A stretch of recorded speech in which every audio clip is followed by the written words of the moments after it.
What's up everyone, Mike here from The Art of Guitar, here to share with you 11 details that really make or break Master of Puppets. And I learned these slowly over time because I made so many mistakes myself. So when I did end up correcting a lot of them, I wanted to bring that information to you guys, okay? So let's jump right in. We have 11 of them to get through. And it's really interesting, when you first try these out, they might feel a little strange, but then when you work them into the song, you really see that they make a huge difference. And as you know, I'm really big into details, so that's why I'm doing this video for you. Okay, let's go ahead and start off right away. You have to do downstrokes. That's the first biggest detail you can have in this tune. I used to try to do it alternate picking because my wrist was really weak and I couldn't keep up. So I would do stuff like...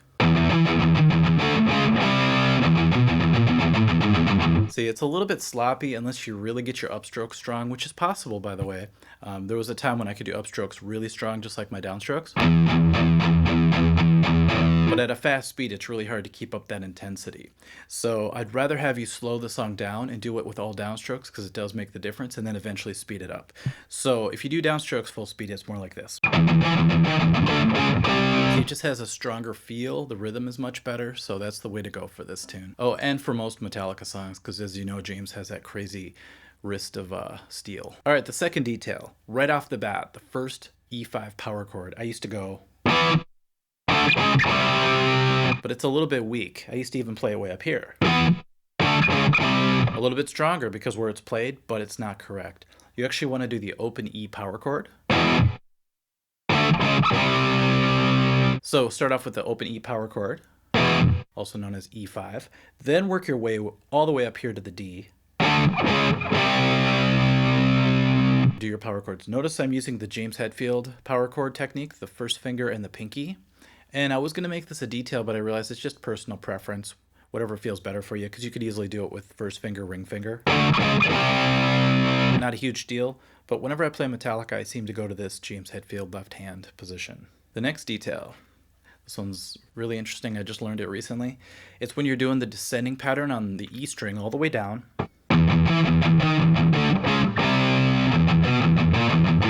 Now, I didn't finish it, but did you notice what I did there? It's kind of subtle. I started with my index finger, power chord, and the rest of the way I walked down with my middle finger.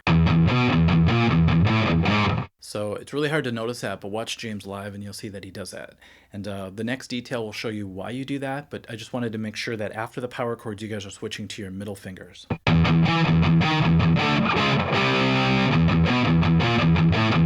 Alright, so work on that before we get to the next detail. Alright, let's do that next detail. So when we get to the very bottom, I used to make this mistake. I used to go...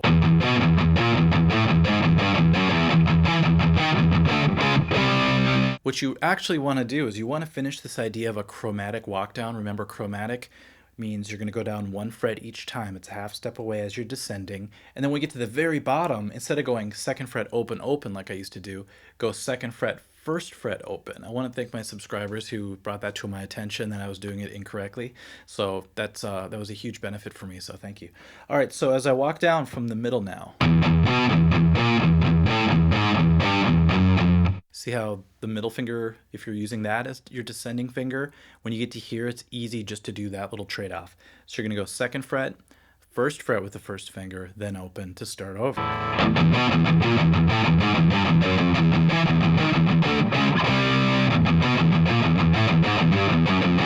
All right, so don't miss that 2-1-0 if you want to talk frets, because it really tightens up the end of that riff. Okay, the next part seems a little bit obvious, but I've actually seen it tabbed out this way. Some people go like this for the next riff.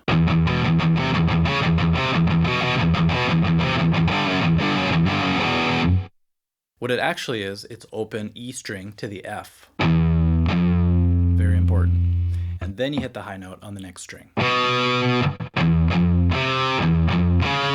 It's kind of hard to hear because it's fast and it's just a half step away and it's palm muted. Notice how the last note is not palm muted. So you end up with sort of a mishmash sound when you're just casually listening to it. But if you really listen to the riff at a slower speed, you can hear the difference. So here's the wrong way. Then when you add the first fret after every open E string, you get this.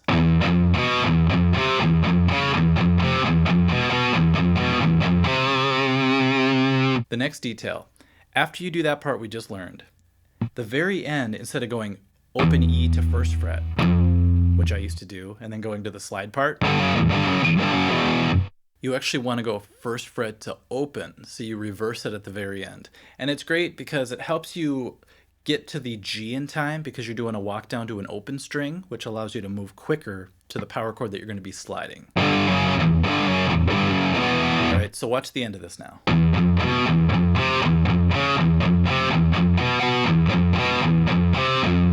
Right there, that was the first fret to open. And then you have time to move up.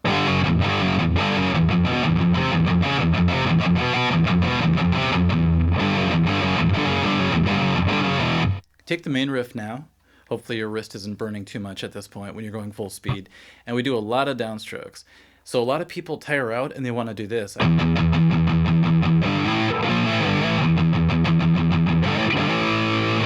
But there's a little palm mute that you have to add in there. I call it like a placeholder, and it kind of resets your left hand, or gives you time to reset your left hand. So here's what it actually is.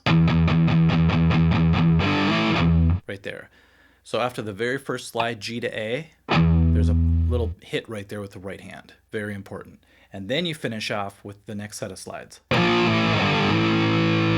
which isn't very easy when you're first starting to go. Seems like you're going contrary directions kind of quickly, so it's tough.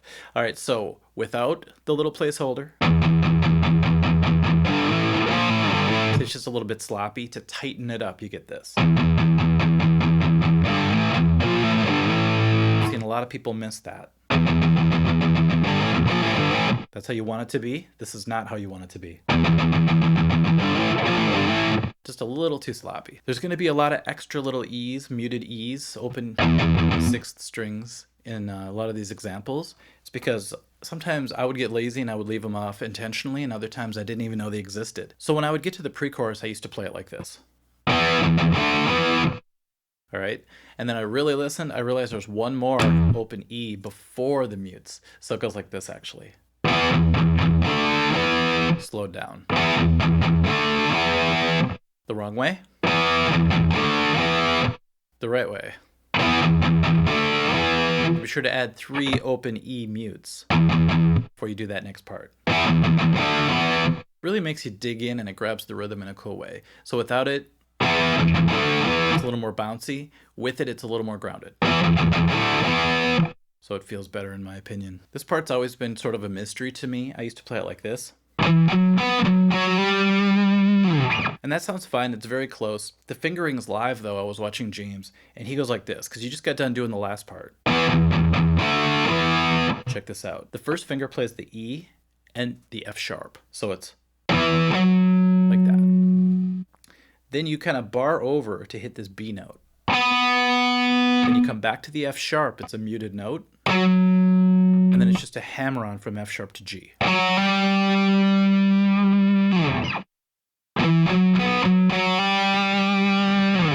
I'd play it like this before. It's not bad, but now you're using your ring finger and pinky, which are a little bit weak compared to the first finger and middle finger, so I think that's why James does it that way. You can get to the next part pretty easily. I believe Kirk goes like this. Instead of hitting this E, he hits open E. Same concept. Just like the previous pre-chorus, there's a missing E in the riff that I used to do. So when you get to the chorus, I used to go like this.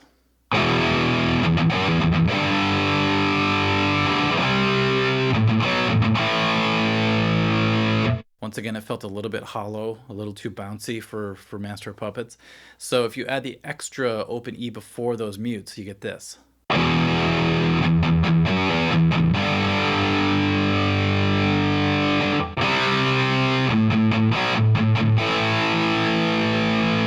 Hear the difference? So I'll go back to this C part. So there's 3 mutes instead of 2. 2 sounds like this. 3 sounds like this. You may have noticed I added an extra one on the other set as well. So you get this. Versus. Now the in-between notes during the chorus have been kind of a topic of debate between a lot of guitar players that I know. And there's one that I found out recently that I've been doing wrong for a long time. So if you go right from the beginning of the chorus, remember, add that extra E in there. The next part. So in between I was doing a muted open A. Very important. The next part. There's your D power chord. I used to go like this. So I would ride the open E between. Then I started listening to the recording. I realized it's actually a G power chord. And then I watched James's hand, and it looked like this. So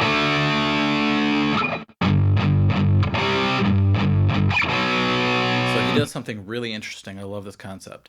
If you were to play the C power chord with these two fingers, bar across with the first finger, across to the sixth string, you could just take your ring finger and drop it down, and now you have a G power chord here. And with simply lifting up your ring finger, you can go back to the C5 power chord here. So I did that in a Megadeth riff one time when I had to go back and forth, similar to like a spider type thing that Mustaine does. But for this, in this case, you have this. Just a quick way to switch between parallel power chords.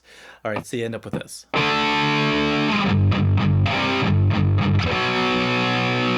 It's kind of tough because you got to go back to that G5 even after the C and then somehow hit the B5 right afterwards.